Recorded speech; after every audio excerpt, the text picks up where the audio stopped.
Madhya Pradesh high court Jabalpur ने civil जज junior division का रिजल्ट घोषित किया है। इसमें इंदौर के युवराज दीक्षित ने पहला स्थान पाया है। पिता इंदौर नगर निगम में दरोगा और मां शारदा कन्या स्कूल में टीचर हैं। युवराज ने बताया कि 2020 में वैष्णव कॉलेज से BA LLB किया है। CJ की तैयारी के लिए कोचिंग करने के साथ सेल्फ स्टडी भी की, जिसमें मां और पिता का बहुत साथ मिला। उन्होंने बताया कि पहली बार 1 नंबर से रह गया था, जिससे डिप्रेशन में चला गया था। उससे निकला और दूसरे अटेम्प्ट में सफलता हासिल की।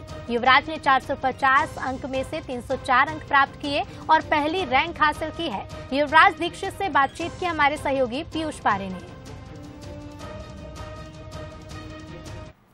जब हौसला बना लिया ऊंची उड़ान का तो फिर फिजूल है देखना कद आसमान का। ये बात साबित कर दिखाई है इंदौर के युवराज दीक्षित ने, जिन्होंने सिविल जज जूनियर डिवीजन की परीक्षा में टॉप किया है। इस वक्त सीधे युवराज हमसे मुखातिब हो रहे हैं। जानेंगे उनके संघर्ष की कहानी और किस तरीके से एक सामान्य परिवार से आने के बावजूद भी उन्होंने कड़ी मेहनत के दम पर यह मुकाम हासिल किया है और इसका श्रेय वे किसे देते हैं। युवराज, पहले तो बहुत सारी बधाइयां आपको। Thank you so much. किस तरीके का ये संघर्ष रहा, सफर रहा है? सिविल जज की परीक्षा बहुत टफ कॉम्पिटिशन के साथ में टॉप आपने किया, मध्य प्रदेश में पहला स्थान है।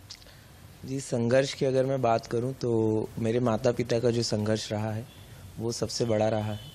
जैसा कि मैंने आपको ऑफ द कैमरा बताया था कि मेरे पिताजी ने एक साइकिल की दुकान से अपने जीवन की शुरुआत की थी और मेरी माताजी का भी वही संघर्ष रहा है और उन्होंने ऐसे संस्कार दिए थे और उन्होंने ही प्रोत्साहित किया था। और एक सबसे बड़ी बात, उन्होंने मुझे एक आज़ादी दी थी। मैं एक साइंस का स्टूडेंट था और जब मैंने लॉ परस्यू करने का कहा तब भी पापा ने कहा कि तुम्हें जो करना है बेटा तुम वो करो।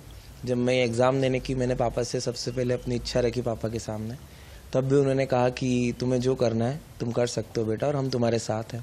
तो ये जो है, इस चीज़ से मेरा संघर्ष जो है वो काफ़ी कम हो गया था और मेरे लिए काफ़ी आसान हो गया था। मुझे पता था कि मेरी फैमिली मुझे सपोर्ट कर रही है। आगे और कौन से मुकाम हासिल करने हैं?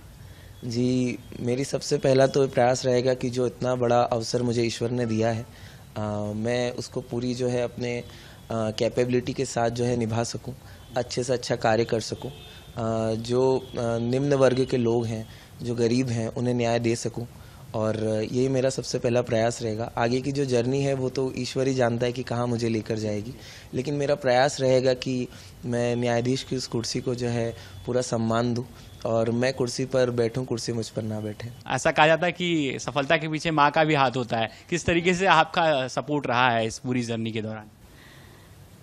मैं ये कहना चाहूँगी कि मेरे बेटे ने काफ़ी मेहनत करी, न दिन देखा न रात, और काफ़ी संघर्ष किया पढ़ाई के लिए। तो मैंने उसको जो भी मेरे से बना उसके लिए सहयोग किया। सर, किस तरीके से देखते हैं आज बेटे ने बहुत बड़ी सफलता हासिल की है? सफलता का श्रेय कैसे आप देखते हैं और इस पूरी जर्नी को कैसे देखते हैं? बच्चों पे विश्वास करना चाहिए जी। उनके कार्यों में हस्तक्षेप नहीं करें, उन पे नज़र ज़रूर रखें। युवराज ने जब साइंस में 90% के करीब मार्क्स लाकर मुझसे बोला कि मैं LLB करना चाहता हूँ, मैंने कहा मुझे 3 इडियट पिक्चर याद आ गई कि व्यक्ति को खुद के व्यक्तित्व को निखारने का अवसर देना चाहिए। मैंने कहा बेटा आपको जो इच्छा हो आप वो करो। जीवन का कोई भी फील्ड छोटा नहीं है, कोई भी फील्ड कम नहीं है, कमतर नहीं है। आप इस फील्ड में जाना चाहते हैं जाइए, सफलता मिलेगी और हमारी दुआएं रही। बात साबित करके दिखाई है युवराज ने कि जब मन में कहीं ना कहीं आपके इस तरीके का लगन हो तो कोई भी मंजिल होती है वो मुश्किल नहीं होती है और सच्ची लगन से आप जुटे हुए हों तो सफलता जरूर आपके कदमों में होती है। जितेंद्र मकवाने के साथ पीयूष पारे, बंसल न्यूज़, इंदौर।